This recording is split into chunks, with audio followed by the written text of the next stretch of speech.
Welcome back to the channel. Today we're diving into the fascinating world of trading markets. Whether you're a seasoned investor or just starting out, understanding the different types of markets is crucial for making informed financial decisions. We'll be covering everything from the stock market and Forex to the exciting world of cryptocurrencies. I'll break down each market in a way that's easy to understand, even if you're completely new to this. If you're new here, don't forget to hit that subscribe button and ring the bell for more insightful content. Now, let's get started. The primary market is where it all begins. Imagine a company like, let's say, a tech startup developing a groundbreaking new app. They need money, capital, to bring this app to life. This is where the primary market comes in. Companies issue something called securities, like stocks or bonds, and offer them to investors for the first time. This is called an initial public offering, or IPO, and it's a big deal. Think of it like buying a piece of the company before everyone else. You're getting in on the ground floor. Why is this important? Because the primary market is the engine that drives economic growth. It allows businesses to raise the capital they need to innovate, create jobs, and ultimately fuel the economy. It's the starting line of the financial world. Now let's talk about the secondary market. This is what most people think of when they hear the word stock market. Remember those shares of the tech company you bought during the IPO on the primary market?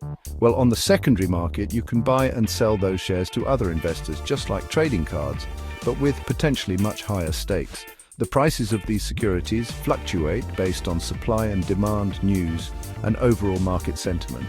The secondary market provides liquidity. Investors can easily buy and sell their investments, making it an attractive avenue for those looking to grow their wealth over time or even in the short term.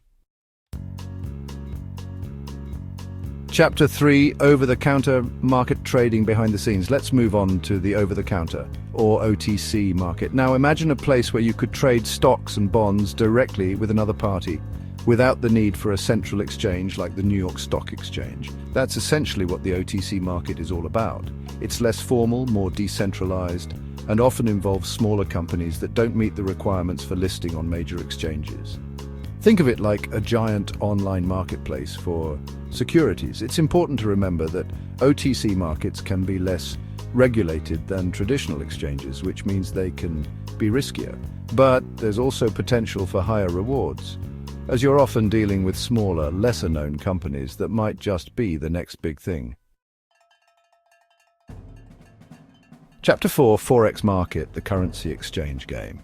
Now let's talk about the Forex market, short for foreign exchange. This is where things get really interesting. Imagine a market that's open 24 hours a day, 5 days a week, trading trillions of dollars every single day. That's the Forex market.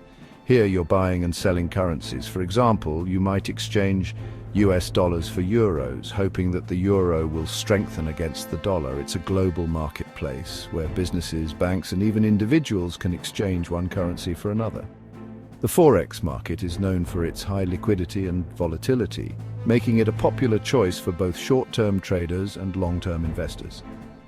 Understanding factors like interest rates, economic growth, and geopolitical events can give you an edge in predicting currency movements. It's a fascinating and fast-paced market with immense potential. Chapter 5. Cryptocurrency market, the future of finance. Finally, let's explore the exciting and sometimes wild world of the cryptocurrency market. This is where you trade digital currencies like Bitcoin, Ethereum, Dogecoin, and countless others. Now, cryptocurrencies are decentralized, meaning they're not controlled by any government or financial institution. Transactions take place on a blockchain, which is like a public ledger that records every single transaction. This makes it transparent and secure. The crypto market is still relatively new compared to the others, but it's grown exponentially in recent years. It's known for its high volatility, which can lead to both significant gains and losses. Remember, it's important to do your research and understand the risks involved before diving into the world of cryptocurrencies. Thanks for watching. If you found this video helpful, give it a thumbs up and share it with your friends. We've covered a lot of ground today, from the foundations of the primary market to the fast-paced world of cryptocurrency. Remember, each market has its own unique characteristics, risks, and potential rewards. The key is to do your research, understand your investment goals, and approach trading with a level head. Leave a comment below on which market you find most interesting, and we'll see you in the next video.